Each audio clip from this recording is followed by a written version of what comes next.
Hello students, welcome back to the Winsome digital platform of Winsome International School.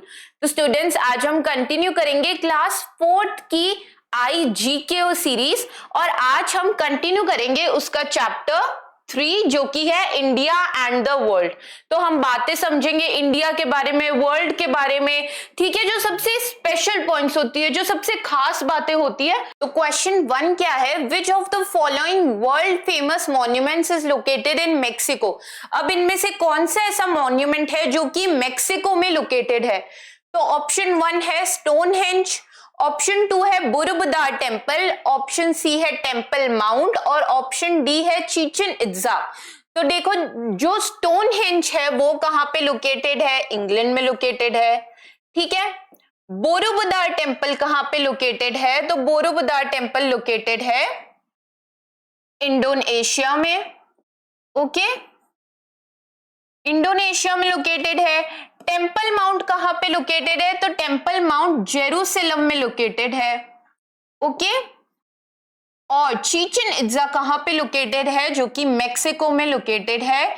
ये एक ancient माया city भी है, ठीक है, अपने आर्कियोलॉजिकल साइट्स के लिए बहुत फेमस है। तो ऑप्शन डी जो है चिचेन इत्जा, ये क्या हो जाएगा हमारा करेक्ट आंसर। पर इसके साथ हमने और भी सीखा कि स्टोनहेंज कहां पे है, तो स्टोनहेंज इंग्लैंड में है। बोरोबुदार कहां पे है, तो बोरोबुदार इंडोनेशिया में है। टेम्पल माउंट कहां पे है, तो टेम्पल माउंट जेरूसलम में है। और चिचेन इत्जा कहां पे है, तो वो कहां है, मेक्सिको में। क्वेश्चन 2 देखो, to which country does the flag shown in the picture given below. अब ये कौन सी कंट्री का फ्लैग है, तो ये है ये है अफगानिस्तान का फ्लैग। ये आपको याद करना पड़ेगा कि ये कौन सी कंट्री का फ्लैग है, ये है अफगानिस्तान का। So option D Afghanistan is the correct answer, okay. Next question पे चलते हैं, ओके। अब थर्ड क्वेश्चन देखो, which is the longest river bridge of India. अब हमें बताना है कि लॉन्गेस्ट रिवर ब्रिज क्या होता है। तो बेटा पहले तो ये समझेंगे कि रिवर ब्रिज होता क्या है। तो ये रिवर है, ठीक है, इसके ऊपर अगर कोई ब्रिज बना हुआ है ना, तो वो क्या कहलाएगा, रिवर ब्रिज कहलाएगा। अब ये पूछ रहा है कि which is the longest river bridge of India, मतलब इंडिया का सबसे बड़ा रिवर ब्रिज कौन सा है। और इन्होंने ऑप्शंस में दिए हैं Mahatma Gandhi Setu, Howrah bridge, now Dhola Sadiya bridge and Bandra Worli sea link. तो समझते हैं इसको। फर्स्ट ऑप्शन क्या दिया है इन्होंने, महात्मा गांधी सेतु। तो महात्मा गांधी सेतु जो है ये क्या है बेटा, फॉर्मर लॉन्गेस्ट ब्रिज है। पहली बात तो ये कि ये पहले सबसे लॉन्गेस्ट रिवर ब्रिज था, अब नहीं है। फिर ये है कहां पे, तो ये है रिवर गंगा पे। कहां पे है, रिवर गंगा पे। फिर ये कनेक्ट क्या करता है, तो ये कनेक्ट करता है पटना टू हाजीपुर, पटना टू हाजीपुर, जो कि कहां पे है, जो कि है बिहार में, ठीक है। अब हमें पता चल गया कि फर्स्ट ऑप्शन तो नहीं है। सेकेंड हम पढ़ रहे हैं हावड़ा ब्रिज। तो हावड़ा ब्रिज किस पे है, रिवर हुगली पे है ना, कहां पे है, कैलकाटा में है। और क्या लॉन्गेस्ट ब्रिज है, तो लॉन्गेस्ट ब्रिज नहीं है। फिर थर्ड ऑप्शन देखो, थर्ड ऑप्शन है ढोला सादिया ब्रिज। तो ढोला सादिया ब्रिज कहां पे है, ये एक ट्रिब्यूटरी पे बना हुआ है। ट्रिब्यूटरी क्या होती है पहले तो ये समझते हैं, जैसे रिवर है, ठीक है। अब रिवर ऐसा तो नहीं है ना एक डायरेक्शन में ही बहती चली जाएगी, फ्लो करती जाएगी, नहीं हो सकता। वो छोटी छोटी क्या, फॉर एग्जांपल यहाँ पे क्या आ गया, पत्थर आ गया। अब यहाँ पे जो पानी है वो पत्थर से भिड़ जाएगा और वो अपनी क्या बना लेगा, एक ट्रिब्यूटरी बना लेगा, मतलब अलग से एक पतली सी नदी बना लेगा। और ये जो कहलाएगी, अलग से जो रिवर बह रही है ये कहलाएगी इसकी ट्रिब्यूटरी, ठीक है। तो बहुत सारे कारण होते हैं ट्रिब्यूटरी बनने के। तो ये जो ढोला सादिया ब्रिज है ये ब्रह्मपुत्रा रिवर की एक ट्रिब्यूटरी है जिसका नाम है लोहित रिवर, ठीक है, उस पे बना हुआ है ये। और ये कनेक्ट क्या करता है, तो ये कनेक्ट करता है असम और अरुणाचल प्रदेश को, ठीक है। अब लास्ट ऑप्शन देखो, बांद्रा वोरली सी लिंक। अच्छा, ये जो ढोला सादिया ब्रिज है इसको एक और नाम से भी बोलते हैं भूपेन हाजीरखा सेतु, ठीक है। अब बांद्रा वर्ली सी लिंक ये कहां पे है, तो ये है मुंबई में, ठीक है। क्या करता है ये कनेक्ट, ये कनेक्ट करता है बांद्रा एंड वर्ली को। अब आपको एक मुंबई के बारे में बहुत इंटरेस्टिंग फैक्ट बताती हूं।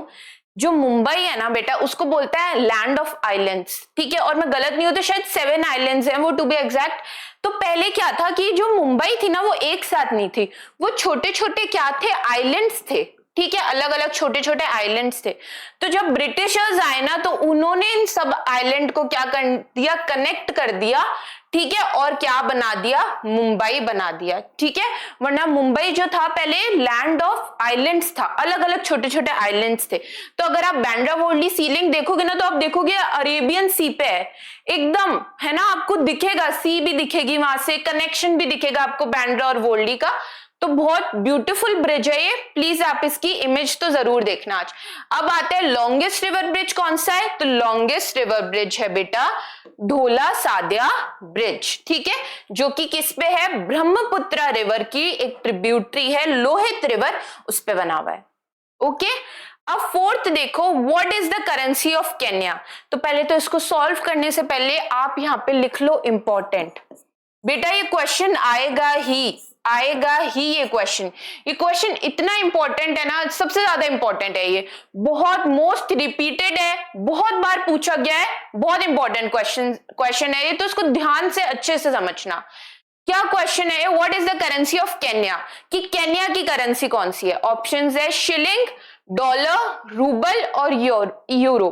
तो देखो जो डॉलर है बेटा अपन सबको पता है कहां की है, वो यूएसए और की है। जो रूबल है वो किसकी है, वो है रशिया की। फिर यूरो किसकी है, तो यूरोप की जो कंट्रीज है उनकी है। कौन सा बचा इसमें से, शिलिंग। तो केन्या की करेंसी क्या है, शिलिंग है, ठीक है। ये आपको याद रखना है बेटा, this is very important, okay.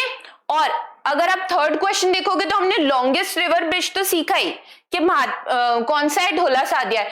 पर उसके साथ हमने बाकी सारे भी पढ़े कि महात्मा गांधी सेतु कहां पे है, बिहार में है, हावड़ा ब्रिज कहां पे है, कैलकाटा में है, बांद्रा वर्ली सी लिंक कहां पे है, मुंबई में है, कौन सी सिटीज को कनेक्ट कर रही है, कौन सी जगहों को कनेक्ट कर रही है, कौन सी रिवर पे है। तो ये सब भी चीजें आपको याद रखनी है, ठीक है। अब नेक्स्ट देखते हैं क्वेश्चन फिफ्थ क्या बोल रहा है, which country is known as the rainbow nation. अब कौन सी ऐसी कंट्री है जो रेनबो नेशन कहलाती है, ऑस्ट्रेलिया, पेरू, साउथ अफ्रीका और इजिप्ट। तो ऑस्ट्रेलिया क्या कहलाता है बेटा, ऑस्ट्रेलिया कहलाता है, देखो ऑस्ट्रेलिया जो है वो रेनबो नेशन नहीं कहलाता, ठीक है, आइलैंड कंट्री कहलाता है, ये एक आइलैंड कंट्री, ठीक है। जो पेरू है वो किसके लिए फेमस है, वो अपने इनका रुइंस के लिए फेमस है, ठीक है।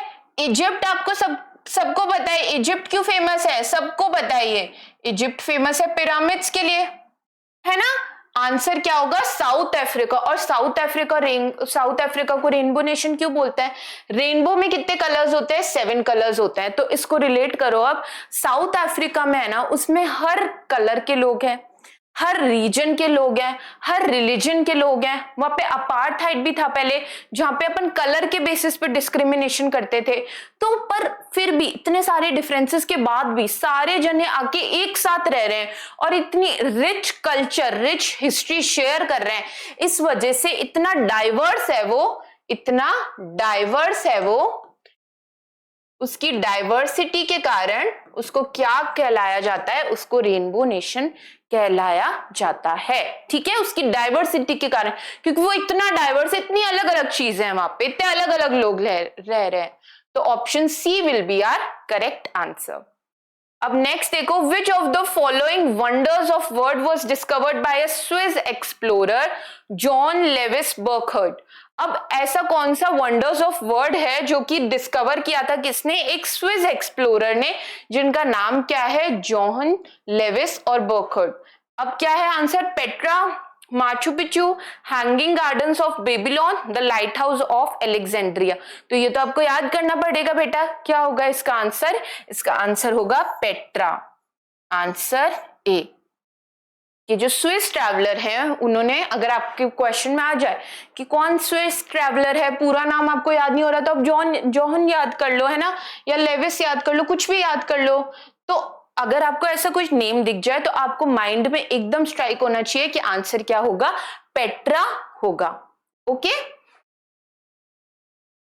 अब नेक्स्ट देखो, people native to Netherlands are called. अब जो नेटिव पीपल है नीदरलैंड्स के, मतलब जो लोग नीदरलैंड्स में रहते हैं हमेशा से, जो लोकल लोग हैं वहां के, उनको क्या बोलते हैं, डच, डेनिश, डेन्स या फिर यूरोपियंस। तो यूरोपियंस अपन को सबको पता है, यूरोपियंस किनको बोलते हैं, जो यूरोप में रहते हैं। ठीक है, फिर आता है डैनिश और डेन्स। तो डैनिश और डेन्स किसको बोलते हैं, तो डैनिश और डेन्स किसको बोलते हैं, जो डेनमार्क के लोग होते हैं। डेनमार्क के जो लोग होते हैं उनको क्या बोलते हैं, डैनिश और डेन्स बोलते हैं। ओरिजिनली उनको डैनिश बोलते हैं पर डेन्स भी उनको बोलते हैं। ठीक है, तो यूरोपियंस किसको बोलते हैं, जो यूरोप में रहते हैं। डैनिश और डेन्स किसको बोलते हैं, जो डेनमार्क में रहते हैं। तो बचा कौन, डच। तो नेटिव पीपल ऑफ नीदरलैंड्स है, उनको क्या बोलते हैं, उनको बोलते हैं डच।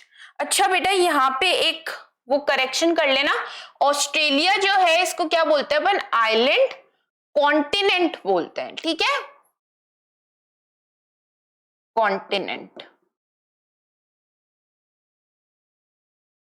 नाउ क्लियर हुआ आपको। अब आपको देखो, आप नॉलेज देखो कितनी बढ़ रही है। अब आपको पता है कि नीदरलैंड्स के नेटिव पीपल को क्या बोलते हैं, डच बोलते हैं। फिर डेनमार्क के नेटिव पीपल को क्या बोलते हैं, डैनिश बोलते हैं, डेन्स बोलते हैं। फिर हमने पढ़ा कि यूरोप के नेटिव पीपल को क्या बोलते हैं, यूरोपियंस बोलते हैं। ठीक है, now which is the largest religion in the world. अब जो वर्ल्ड है उसमें लार्जेस्ट रिलीजन कौन सा है, सबसे बड़ा रिलीजन कौन सा है, हिंदुइज्म, इस्लाम, क्रिश्चियनिटी और जुडाइज्म। तो देखो, हिंदुइज्म जो है ये क्या है, ओल्डेस्ट रिलीजन है। ठीक है, ओल्डेस्ट रिलीजन है। और हमें कितना वो मिल रखा है, देखो हमें कैसे पता चलता है कि ओल्डेस्ट है या फिर ये अभी अभी आया है, हमें रूइन से पता चलता है ना। मतलब कार्बन डेटिंग और ये सब मेथड्स होते हैं। आपको किसी भी रिलीजन से कोई भी चीज मिली, आप उसका टेस्ट करवाओगे और फिर उस टेस्ट में पता चलता है कि वो चीज कितनी पुरानी है, और वो चीज जितनी पुरानी होगी मतलब आपका रिलीजन उतना ही ओल्ड होगा। तो हिंदुइज्म की जो सबसे पुरानी चीज मिली है ना, वो कितनी मिली है, वो है 5000 ईयर्स ओल्ड। ठीक है, मतलब Hinduism oldest religion of the world है और लगभग 5000 साल पुराना है। ठीक है, फिर आते हैं हम इस्लाम पे, और हिंदुइज्म क्या है, थर्ड लार्जेस्ट है। ठीक है, क्या है, थर्ड लार्जेस्ट। उसके बाद में इस्लाम। तो इस्लाम लगभग कितना पुराना है बेटा, 1400, ठीक है, ईयर्स ओल्ड है। उसके बाद में इस्लाम जो क्या है, इस्लाम सेकेंड लार्जेस्ट रिलीजन है। ठीक है, क्या है, सेकेंड लार्जेस्ट रिलीजन है। उसके बाद में आते हैं क्रिश्चियनिटी पे। तो क्रिश्चियनिटी क्या है, क्रिश्चियनिटी है लार्जेस्ट रिलीजन। ठीक है, लार्जेस्ट रिलीजन क्या है, क्रिश्चियनिटी है। अब जुडाइज्म के बारे में भी समझते हैं। तो बेटा ये क्या है, एक मोनोथीस्ट रिलीजन है, मतलब ये एक ही गॉड पे मानते हैं। ठीक है, और ये भी वन ऑफ द क्या है, ओल्डेस्ट है। ओल्डेस्ट तो नहीं है पर वन ऑफ द ओल्डेस्ट है, मतलब जो बहुत पुराने रिलीजन्स हैं उनमें से क्या है, एक है। पर हमारा जो आंसर होगा वो क्या होगा, क्रिश्चियनिटी, ऑप्शन सी। पर आप देखो हमने कितनी सारी चीजें और कवर कर ली, तो आपको आंसर के अलावा भी बाकी चीजें आनी चाहिए। ठीक है, so option C Christianity will be our correct answer. Now next, which of the following is not a European country. अब इनमें से कौन सी ऐसी कंट्री है जो यूरोपियन कंट्री नहीं है। ऑप्शंस दे दिए, फ्रांस, नॉर्वे, कनाडा और इटली। तो देखो बेटा, इटली जो है वो कहां पे है? सदर्न यूरोप में। कहां पे है? सदर्न यूरोप में, मतलब ये यूरोपियन कंट्री हुई एक, है ना। नॉर्वे कहां पे है? नॉर्वे नॉर्दर्न यूरोप में है। नॉर्वे भी कहां पे है? नॉर्दर्न यूरोप में है। और फ्रांस भी कहां पे है? फ्रांस भी यूरोप में है। बचा कौन सा? कनाडा। कनाडा नहीं है ना, कनाडा बिल्कुल भी नहीं है यूरोप में। तो option C Canada will be our correct answer. Canada तो अमेरिकन कॉन्टिनेंट में है ना।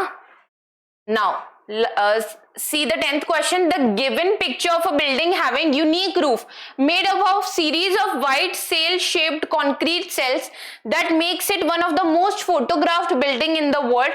Identify the building. अब ये जो बिल्डिंग आपको दिख रही है ये क्या है? मोस्ट फोटोग्राफ्ड बिल्डिंग है। व्हाइट कलर के सेल्स जो होते हैं ना बेटा, ऐसे उससे बनी हुई है, ठीक है, ऐसा लगता है, ठीक है, और बहुत ही ब्यूटीफुल है। तो ये तो आप सब देखते ही पहचान जाओगे कौन सा है ये। लोटस टेम्पल है, इंडिया का ही है, लोटस टेम्पल है। So option B will be our correct answer. Okay, next देखो, तो 11th क्वेश्चन देखते हैं हम। Which of the following animals is present on the national emblem of India? कि इनमें से कौन सा ऐसा एनिमल है जो प्रेजेंट है कहां पे? नेशनल एम्बलम ऑफ इंडिया में। तो बेटा जो नेशनल एम्बलम ऑफ इंडिया में एनिमल्स प्रेजेंट हैं वो कौन से हैं, ये नोट कर लेना आप। लायन, एलिफेंट, हॉर्स और एक कौन सा है? बुल। ठीक है, अब ऑप्शंस की तरफ चलते हैं।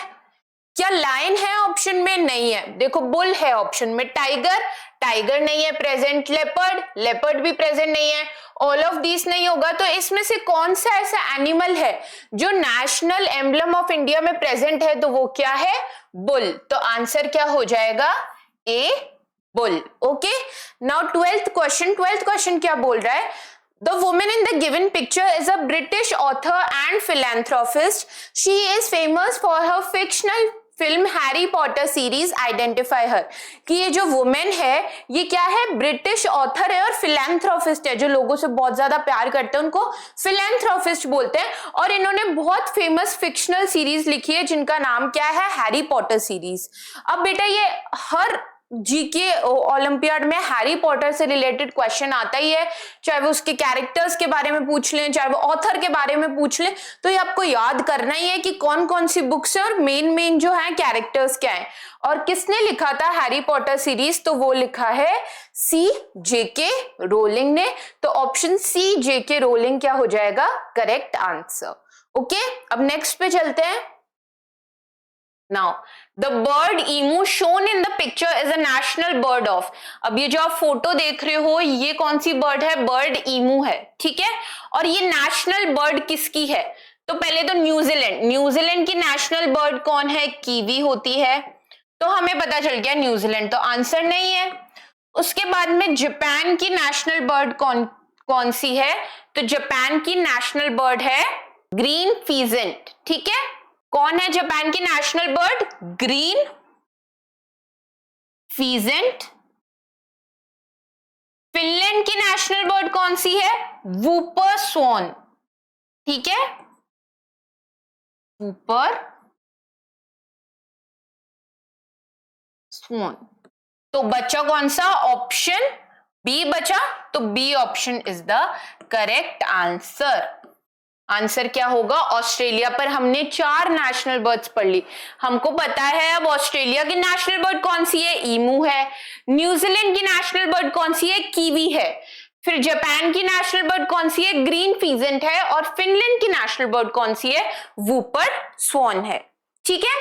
Now this Indian state / union territory was a Portuguese colony till 1961, name it. अब ये बोल रहे हैं या तो ये इंडियन स्टेट या ये यूनियन टेरिटरी है और ये पोर्चुगीज कॉलोनी थी, मतलब पोर्चुगीज के अंडर में थी ये। कब तक? 1961, इंडिपेंडेंस के बाद भी। बताओ ये कौन सी थी? इन्होंने ऑप्शन दे दिए पुडुचेरी, गोवा, अंडमान एंड निकोबार या फिर कर्नाटका। तो आपको पता होना चाहिए कि जो पुडुचेरी था वो किसके कंट्रोल में था, वो था फ्रेंच के कंट्रोल में। ठीक है, फ्रेंच लोगों के कंट्रोल में था। जो अंडमान निकोबार और कर्नाटका है ये लगभग ब्रिटिशर्स के कंट्रोल में था। ठीक है, आंसर विल बी गोवा। और अगर आप गोवा की फोटोज देखोगे, आप गोवा गए हो तो आपको अभी भी वहां पे पोर्चुगीज इन्फ्लुएंस दिखेगी, वहां पे पोर्चुगीज फूड दिखेगा, है ना, पोर्चुगीज हाउसेस दिखेंगे आपको, मतलब उसी वे में बने हैं। तो काफी इन्फ्लुएंस आपको दिखेगी पोर्चुगीज लोगों की गोवा में। और आपको यकीन नहीं होगा, बहुत सारे पोर्चुगीज लोग तो यहाँ पे सेटल ही हो गए थे, है ना, बहुत सारे लोग सेटल भी हो गए थे जो आज भी गोवा में रह रहे हैं। तो पोर्चुगीज कॉलोनी कौन सी थी 1961 तक? गोवा थी। अगर आपसे पूछ ले फ्रेंच कॉलोनी कौन सी थी, तो आपको माइंड में आना चाहिए पुडुचेरी। ठीक है, पौंडीचेरी भी बोलते हैं उसको लोग। अंडमान एंड निकोबार और कर्नाटका किसके कंट्रोल में था? ब्रिटिशर्स के कंट्रोल में था, like most of the India. Okay, now next question, he was a Pashtun independence या फिर Pashtun independence activist against the rule of the British Raj. He was a political and spiritual leader known for his non-violent opposition and a close friend of Mahatma Gandhi, which earned him the nickname of Frontier Gandhi. Who was he? बेटे frontier Gandhi जो है ना बहुत important है, ये आपसे बहुत बार पूछते हैं कि कौन है जिसको फ्रंटियर गांधी भी कहते हैं, है ना। अब आपको ये सारी भी चीजें याद होनी चाहिए कि वो इंडिपेंडेंस एक्टिविस्ट भी थे ऑब्वियसली, ठीक है, पॉलिटिकल स्पिरिचुअल लीडर भी थे, उसके बाद में नॉन वायलेंट ऑपोजिशन था, मतलब वो लोगों का विरोध करते थे पर नॉन वायलेंट तरीके से करते थे, हिंसा में मतलब वायलेंस में बिल्कुल भी बिलीव नहीं करते थे, ठीक है, और क्लोज फ्रेंड थे महात्मा गांधी को, और इस वजह से उनका एक निकनेम भी है। क्या है वो निकनेम? फ्रंटियर गांधी। कौन थे वो? मौलवी लियाकत अली खान, अब्दुल गफर खान, मोहम्मद अली जिन्ना और अशरफुल्ला खान। तो बेटा मोहम्मद अली जिन्ना तो देखते ही हम कैंसिल कर देंगे, सबको पता है मोहम्मद अली जिन्ना फ्रंटियर गांधी कैसे हो सकता है? जब महात्मा गांधी और जिन्ना के बीच में तो काफी ज्यादा मतभेद भी थे कि अलग अलग मत हो, पर जिन्ना को अलग कंट्री चाहिए ही थी, तो जिन्ना तो हम देखते ही कैंसिल कर देंगे क्योंकि ये किससे रिलेटेड है? ये पाकिस्तान से रिलेटेड है ना, ऑब्वियसली गांधी कैसे हो सकते हैं वो। फिर आता है अशरफुल्ला खान, तो बेटा बहुत बहुत ही ज्यादा इंपॉर्टेंट नेम है हिस्ट्री में अशरफुल्ला खान। ये एक कांकोरी कांड था, ठीक है, कांकोरी कॉन्स्पिरेसी बोलते हैं उसको इंग्लिश में, उसमें थे ये, कांकोरी कॉन्स्पिरेसी में थे। क्या हुआ था, जब ब्रिटिशर्स से लड़ने के लिए इंडिया बहुत ज्यादा एकदम हुई हुई थी कि नहीं ठीक है अब तो हम ब्रिटिशर्स को निकालेंगे, अब तो हम ब्रिटिशर्स को हटाएंगे, तब क्या हुआ था कि जो छोटी छोटी ऑर्गेनाइजेशंस थी जो ब्रिटिशर्स से लड़ती थी, उनके पास क्या हो गए थे? फंड्स की कमी हो गई थी, पैसों की कमी हो गई थी।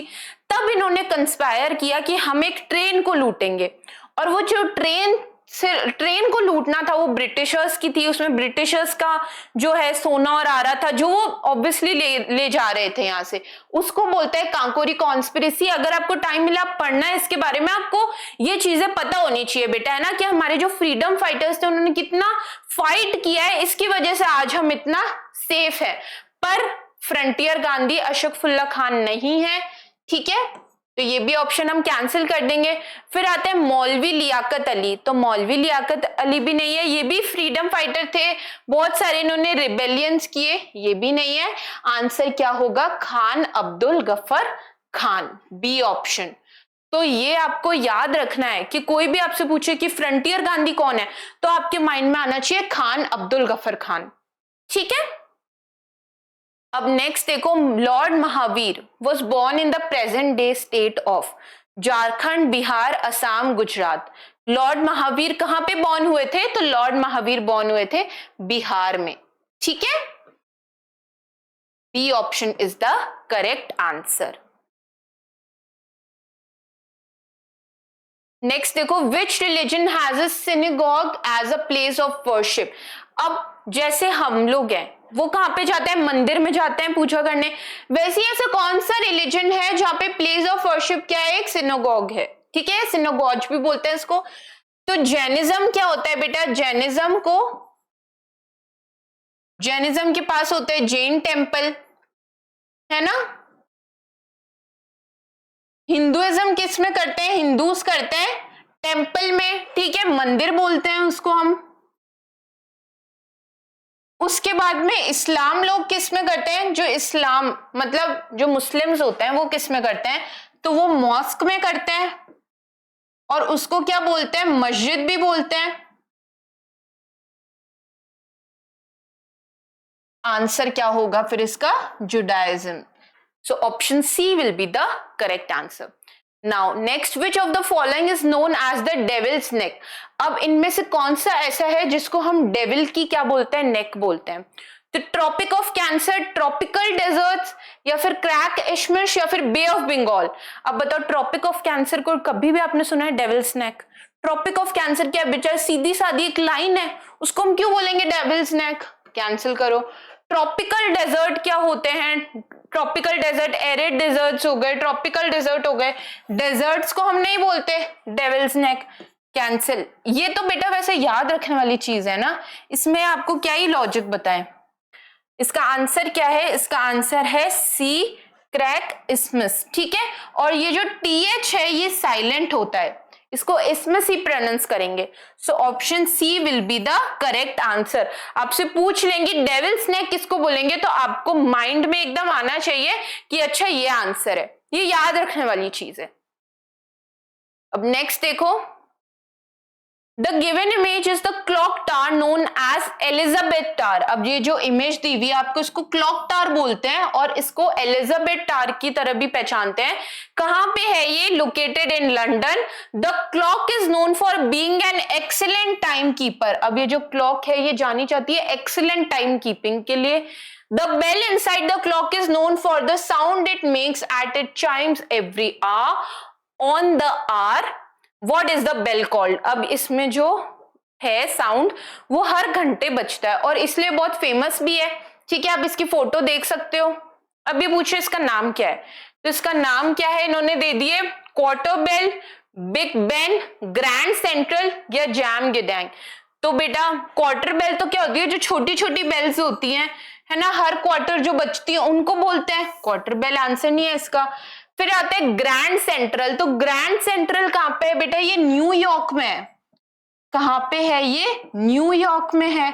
और हमें पता है कि लंदन की बात हो रही है, तो ये भी ऑप्शन नहीं है। फिर जैम गेडैंग कहां पे है, ये है बेटा इंडोनेशिया में, मतलब ये भी आंसर नहीं है। तो आप आंसर कौन सा हुआ, बिग बेन। क्या है, बिग बेन, ऑप्शन बी। और देखो हमने कितने सारे पढ़ लिए, कितने सारे नाम है। इसको क्लॉक टावर भी बोलते हैं, इसको बिग बेन भी बोलते हैं, और इसको एलिजाबेथ टावर भी बोलते हैं। अब आपको याद क्या रखना है, what is the bell called. जो बेल है ना इस टावर की, उसको बोलते हैं बिग बेन, ठीक है। जो बेल है ना उसको बोलते हैं big Ben. Now which of the following countries were earlier known as Abyssinia. अब इसमें से कौन सी है, फ्रांस, म्यांमार, इथोपिया और बीजिंग। तो बीजिंग क्या है बेटा, बीजिंग तो एक सिटी है चाइना में, सिटी इन चाइना,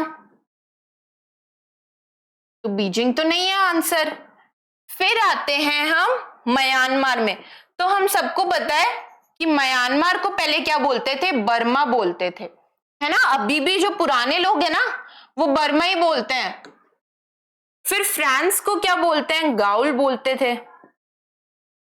बच्चा कौन सा है, यूथोपिया। तो option C is the correct answer.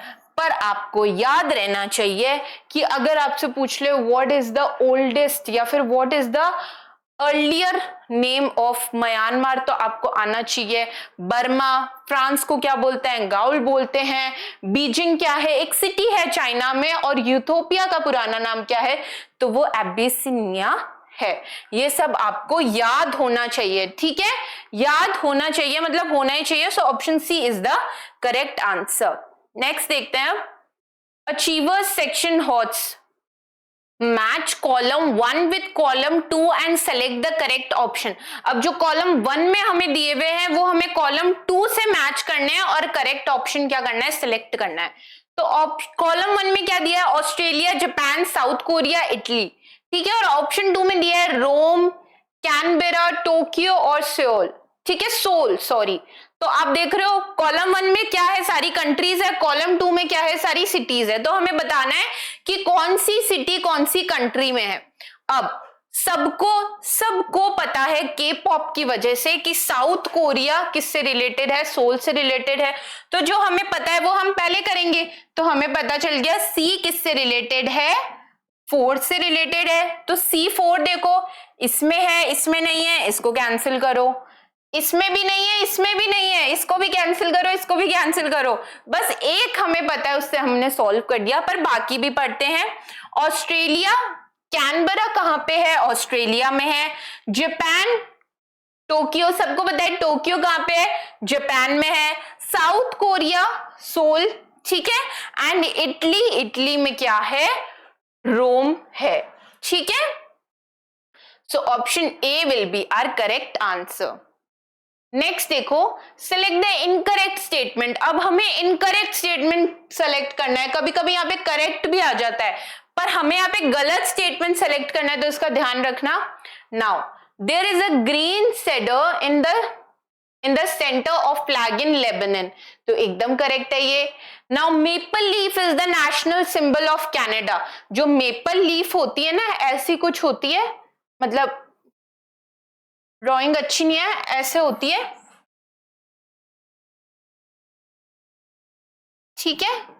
वो क्या है, नेशनल सिंबल है कनाडा का। तो ये क्या है, एकदम करेक्ट है, ठीक है। Now white stock is the national bird of Brazil, तो ये गलत है। ब्राजील ने ऑफिशियली अपनी नेशनल बर्ड डिक्लेयर नहीं की है, ठीक है। जो व्हाइट स्टॉक है, ये नेशनल बर्ड किसकी है, तो ये है पोलैंड की नेशनल बर्ड है, ठीक है। लास्ट वाला भी चेक करते हैं, royal Bengal tiger is the national animal of Bangladesh, तो ये भी आंसर क्या है, करेक्ट है। तो option C will be our correct answer, क्योंकि ये गलत है। ब्राजील की ऑफिशियली कोई नेशनल बर्ड नहीं है, और व्हाइट स्टॉक किसकी नेशनल बर्ड है, तो वो पोलैंड की है, ओके। नेक्स्ट देखो, सेलेक्ट द इनकरेक्ट मैच। अब हमें इनकरेक्ट मैच सेलेक्ट करना है। तो the secret text of Buddhism, उसको बोलते हैं त्रिपिटिका। तो जो सीक्रेट टेक्स्ट होते हैं बुद्धिज्म के, बुद्धिस्ट लोगों के, उनको त्रिपिटिका बोलते हैं, तो एकदम सही है ये। Now holy city for Christians is दिया हुआ है आंसर मेक्का। तो मेक्का किसकी है बेटा, मेक्का हम सबको पता है इस्लाम है ना, मुस्लिम्स की है। किसकी है, मेक्का जो है होली सिटी, वो किसकी है, मुस्लिम्स की है। और क्रिश्चियंस की कौन सी है, तो क्रिश्चियंस की है जेरूसलम। तो ये इनकरेक्ट मैच हो गया है ना। तो बी ऑप्शन क्या है, करेक्ट आंसर है। पर बाकी भी डिस्कस करते हैं। फाउंडर ऑफ जुडाइज्म कौन है, इब्राहिम है, तो करेक्ट है एकदम, इब्राहिम ने ही जुडाइज्म को फाउंड किया था। और सेक्रेट प्लेस ऑफ बुद्धिस्ट है स्तूपा। तो जो बुद्धिस्ट लोग होते हैं वो स्तूपा को बहुत ज्यादा होली प्लेस, सेक्रेड, पवित्र प्लेस मानते हैं। तो मिसमैच कौन सा हुआ, ऑप्शन बी हुआ। क्रिश्चियंस की होली प्लेस कौन सी है, जेरूसलम है, और मुस्लिम्स की होली प्लेस कौन सी है, मेक्का है, ठीक है। So option B is the correct answer. Next देखो, which of the followings can not be found in the given grid. अब इनमें से कौन सा है जो ग्रिड में फाउंड नहीं हो रहा, तो पहले तो आंसर्स लिख लेते हैं सबके। Currency of South Africa, capital of Kenya, currency of Chile, अब इसको चाइल नहीं बोलोगे आप, ये चिली है, ठीक है। And national bird of New Zealand. तो अब आपको पता है सबको, नेशनल बर्ड ऑफ न्यूजीलैंड क्या है, कीवी। फिर करेंसी ऑफ चिली क्या है, peso, PESO। Capital of Kenya and currency of South Africa. अब साउथ अफ्रीका की करेंसी क्या है, सबको पता चल गया आपको। साउथ ऑफ अफ्रीका की करेंसी क्या है, रैंड, ठीक है। एंड कैपिटल ऑफ केन्या क्या है, नायरोबी। अब ढूंढते हैं, ये पहले ढूंढते हैं, जो भी पहले मिल रहा है वो ढूंढते हैं। देखो फर्स्ट ग्रेड में ही हमें मिल गया पेसो, ठीक है। एक्चुअली में क्या है, पहले ग्रिड में ढूंढना होता है फिर करना होता है, पर हमने इजी वे में किया क्योंकि हमें आंसर्स पता है ना। ये देखो, ये हमें मिल गया RAND, तो दो तो हमने क्या कर लिए, ठीक है। साउथ अफ्रीका का कर लिया हमने और पेसो भी हमने ढूंढ लिया। अब देखो नायरोबी दिख रहा है क्या, तो बीच में ही हम देखेंगे तो ये रहा, क्या रहा, नायरोबी। ठीक है, नायरोबी भी हमें मिल गया। अब हमें ढूंढना है कीवी, तो हमें कीवी दिख नहीं रहा है। यहाँ पे क्या लिखा हुआ है, कीवा लिखा हुआ है, ए लिखा हुआ है, तो कौन सा नहीं मिला हमें, ऑप्शन डी नहीं मिला। तो can not be found in the grid, option D. ये वो वर्ड था, वो क्वेश्चन था जो हमें ढूंढना था, जो हमें नहीं मिल सकता, तो ऑप्शन डी हमें नहीं मिला ग्रिड में, बाकी तीनों हमें मिल गए। Okay, now next, unscramble the given letters to find the name of a country which is called the sugar bowl of world। अब हमें इन वर्ड्स को क्या करना है, अनस्क्रैम्बल करना है, ताकि हमें एक ऐसी कंट्री का नेम मिले जो कि क्या कहलाती है, शुगर बोल कहलाती है वर्ल्ड का। तो फर्स्ट देखो क्या लिखा है, ABUC। अब ये क्या है, ये है क्यूबा, है ना।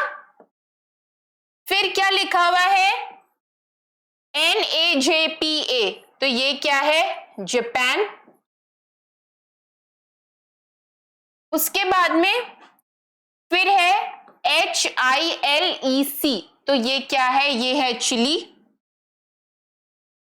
उसके बाद में क्या है, उसके बाद में है LYATI, तो ये क्या है, इटली। अब जो शुगर बोल ऑफ इंडिया है वो कौन सी कंट्री है, वो है क्यूबा। तो option A is the correct answer.